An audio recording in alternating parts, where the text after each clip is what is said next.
Black Beauty by Anna Sewell. Chapter 1. My Early Years. The first place that I can remember is a large field with a little wood at the top, where I lived with my mother and some other horses. A small river ran along the bottom of the field. If I stood at the gate to the field, I could see my owner's house next to a road.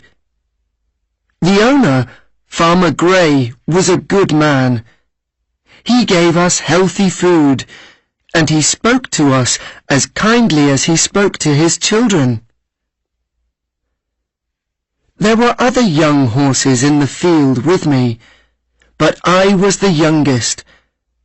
I used to run with them and have great fun. We used to have races, and when the biggest horses got too excited, they kicked and bit the horses next to them. One day, when my mother saw what was happening, she called me over to her. "Listen to me. The horses in this field are all good horses, but they are not all like us. I don't think you have ever seen me bite or kick anyone. I hope that you'll grow up to be gentle and good. Never bite or kick, even when you are just playing a game." I have never forgotten my mother's advice. I grew into a tall, strong horse with a black coat, with one white foot and a white star on my head.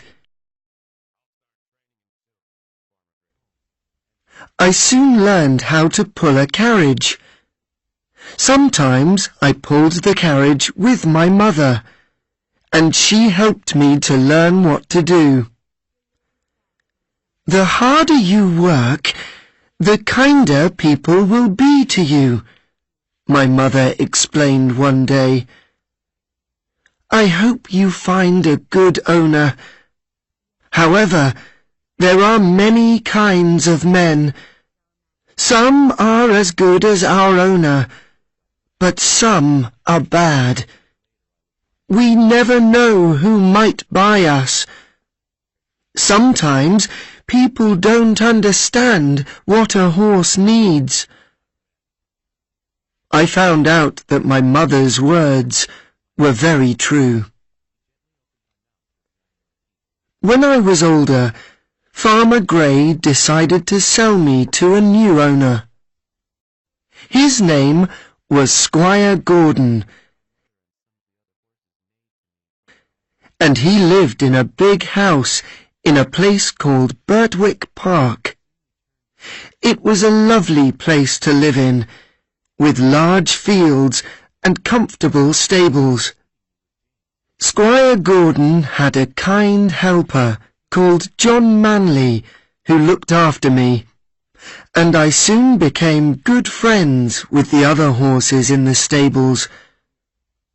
One was a small fat horse called Merrylegs. He was a jolly, gentle horse who was always making people laugh because of the way he walked. He carried the young children of the family.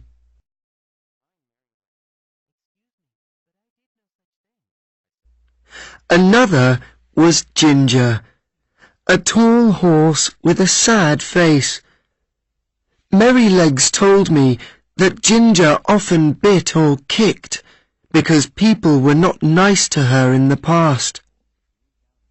"Squire Gordon's children used to bring me apples and nice things to eat," said Merrylegs, "but when they knew that Ginger bit people, they became frightened, and now they don't come to visit us horses any more. However, if people are kind to her, she'll soon learn to stop biting." he explained. The next day, Squire Gordon took me out around Birtwick Park. "How is your new horse?" asked his wife when we returned. "He is a perfect horse," he said. "What shall we call him?" "He is very handsome," his wife said. "Why don't we call him Black Beauty?" "Yes, I like that," said Squire Gordon. And that is how I got my name. On some days I worked with Ginger, pulling carriages. Although Merrylegs said that Ginger was sometimes bad-tempered, I found that she was thoughtful. She always worked hard, so that I didn't have to pull the carriage any more than she did. We soon became good friends. One day, when I was working with Ginger, she told me about the people she worked with in the past. None of them was kind, and some of them were often cruel. She decided that she did not like people and did not want to do what they asked her to. The problem was that some people hit her hard when she refused to do what they wanted. That was when she started to kick and bite people. Then they wanted to sell her, and finally she arrived at Squire Gordon's. However, as time passed, Ginger understood that John and Squire Gordon were different from her other owners. They were always kind and gentle with their horses, and she was happy to do what they asked, most of the time. Then one day, she saw something that showed her that some people could be good. Squire Gordon was riding her when they passed a man who worked for Squire Gordon. The man was angry with his horse and hit it hard to make it go faster. Squire Gordon did not like this. "I've never seen a man who was so unkind to a horse," he cried. "No horse will do what you want by hurting it. The people who work for me must understand that a horse is not a machine." Ginger now began to respect Squire Gordon. After this, she decided she would not bite or kick people any more. "She'll be as good as Black Beauty soon," said John. "All she needed was for people to be kind to her."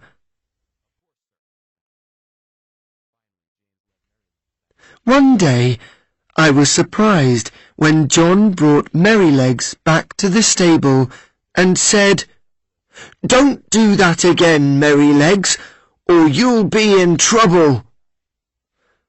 "What did you do?" I asked him. I was very surprised, because Merrylegs always behaved so well. "Oh, I didn't do much," said Merrylegs. "I wanted to give the boys a lesson, so I threw them on the ground." "What?" I said, very surprised. "But you were always so careful with the children." "Of course I am," he said. "I would never hurt the girls or the little children, but the older boys need a lesson sometimes," he continued. "They think that a horse is like a machine, which can continue for hours without a rest. They never think that I can feel tired. so I stopped. When I did not continue, they hit me with a stick. Then I threw them off. They need to learn how a horse feels.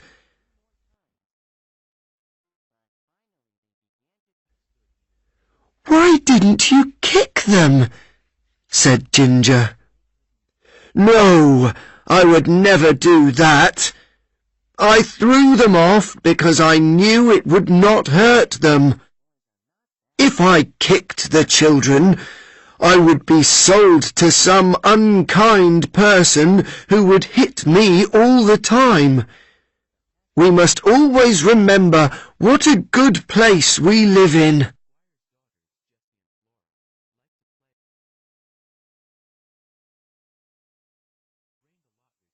Chapter 2. Difficult Journeys.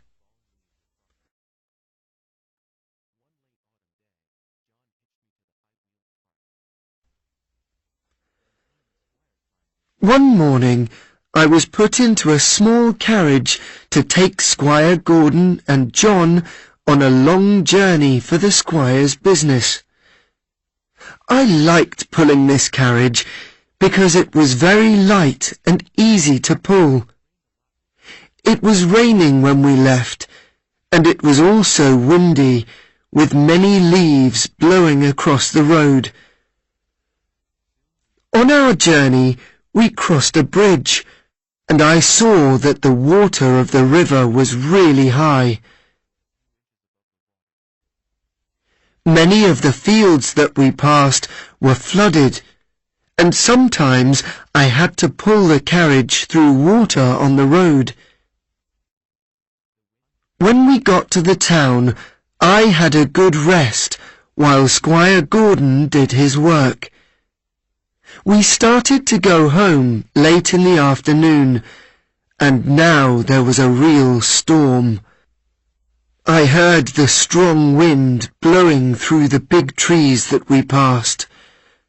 "I will be happy when we are out of the wood," said Squire Gordon.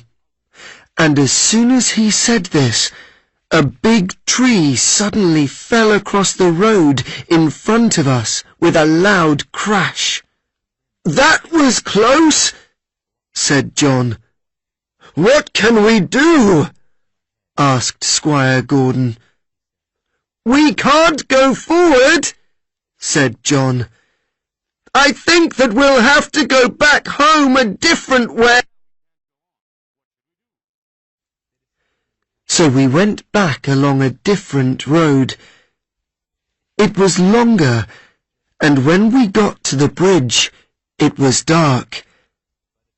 We started crossing the bridge, but I felt that something was wrong, so I stopped. "Come on, Beauty!" said Squire Gordon, who tried to make me cross the bridge. "There's something wrong," said John. "What's the matter, Beauty?" I knew that the bridge was not safe, but I could not tell him. Then we heard a man shout from the other side of the bridge. "Stop!" he called. "The bridge is broken in the middle. If you continue, you will fall into the river." "I see," John replied. "Thank you, sir." "And thank you, Black Beauty," called Squire Gordon. "You saved us." We had to take another road home, but the wind was less strong now. At last we saw the gates of Birtwick Park. I was very pleased to be home, and enjoyed my evening food because I was very tired.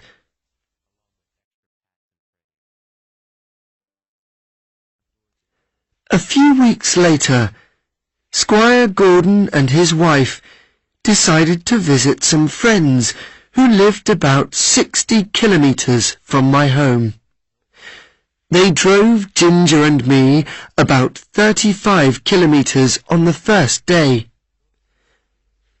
We stopped often before we reached the town, where we would stay for the night at an inn. Ginger and I were fed and brushed. We were ready to go to sleep when another horse arrived. His young rider smoked a cigarette while his horse was brushed.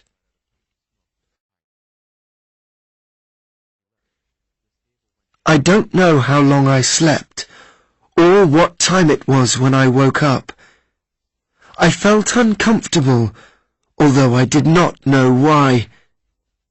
I heard Ginger coughing, and I saw that the air was filled with smoke. Then I knew that there was a fire.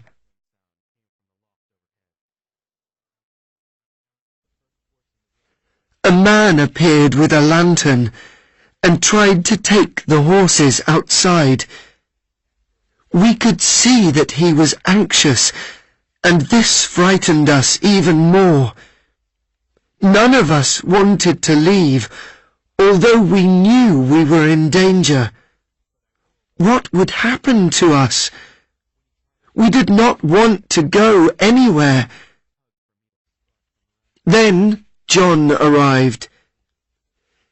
"Come on, my beautiful horses. Wake up, please. It's time to go."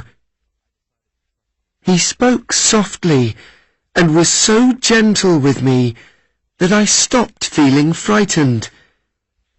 I slowly followed him out of the building and away from the fire. When I saw that I was safe, I called out for the other horses to leave. Ginger later told me that I had saved her.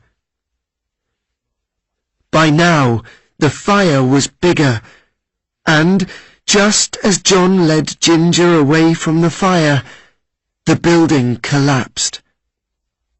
Finally, some firefighters arrived to try to put out the fire. After many hours, the fire was no more. When we arrived at the house of Squire Gordon's friends the next evening, everyone was talking to John. "It is one of the hardest things in the world to move horses when there is a fire," said Squire Gordon's friend. "What you did to help them was incredible." Chapter 3. Joe Green's Lesson. When we returned to Birtwick Park, we heard that John was to have a new helper. His name was Joe Green, and he was 14 years old. "Are you sure you don't need someone who is older than this?" asked Squire Gordon. "No, sir," said John. "Joe is small, but he wants to learn, and he is a hard worker. I was the same age when I started here. I had no family, but you looked after me as well as any parent. Now I live here with a good job and a good living. It is only right that I do the same to this new boy, Joe Green." In the next few weeks, Joe learned to sweep the floor, bring in the food, and wash the carriages. He was too small to brush Ginger or me, so he practiced on Merrylegs. He was a happy boy who was always singing. However, it was not always a happy time. One event happened that stopped Joe singing for some time. John woke me up when it was still dark one morning. Almost before I could open my eyes, he was riding me past the house. "Ride as fast as you can," called Squire Gordon, who was standing by the door with a lantern in his hand. "Take this note to Dr. White. My wife is very ill. When you find the doctor, Black Beauty can rest at the inn." "Yes, sir," cried John, and he rode me as quickly as he could through the village and out along the river. We went through another village, through a dark wood, up and down hills, until at last we came to the town. Everything was quiet, and everyone was sleeping. Finally, we arrived at Dr. White's house. John knocked loudly on the doctor's door. "Mrs. Gordon is very ill. You must come now," said John, passing the doctor the note. "I will come at once, but I have a problem. My son has taken my horse, and I do not have another. Can I ride yours? He's very hot because he has run all the way here, but I think it's the only way to save Mrs. Gordon. I'll stay here, and you can ride Black Beauty." It is hard for me to describe the journey back. The doctor was heavier than John, and not such a good rider. I had almost no energy when we finally arrived back at Birtwick Park. The doctor ran into the house, and young Joe took me inside. All my hair was wet, and I felt so hot. Poor Joe was young, and he did not know what to do. A horse who has just run a long way needs to stay warm and drink warm water. It is a dangerous time for the horse, so someone should stay and watch him too. Joe did not do this. He did not put a warm blanket on me because I was hot, and then he gave me cold water to drink before he went away and left me alone in the stable. I began to feel very cold. All my body ached. I lay down and tried to sleep. When I woke up, John was at my side. It was difficult for me to breathe. He covered me with blankets and gave me some hot water. He then stayed with me night and day. Squire Gordon also came to see me. "Poor Black Beauty! You saved my wife's life, and now you are as ill as she was." Although I was ill, I was happy to hear that she was well again. Young Joe Green was very unhappy. He knew that I was ill because he did the wrong things that night. Luckily, I became well again in a few days, but I knew that John was angry with Joe. A few weeks later, Joe took me out to take a message to a neighbour. On the way home, we passed a carriage that was full of heavy metal bars. It was taking them to a nearby factory. The wheels of the carriage could not move because the carriage was so heavy, and there was thick mud on the road. 2 horses were trying to pull the carriage, but they could not. The driver was hitting them hard with a whip. "Stop, please," said Joe. "The wheels will not move in this mud."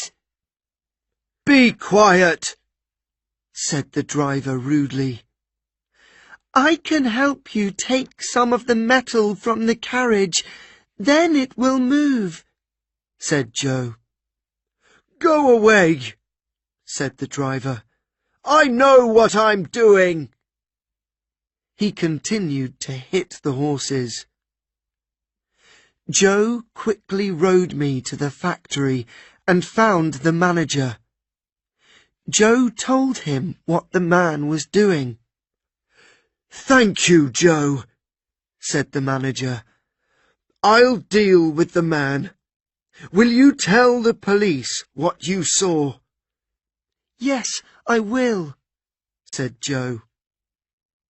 The manager went to find the carriage with the metal, and Joe went home. He told John what happened.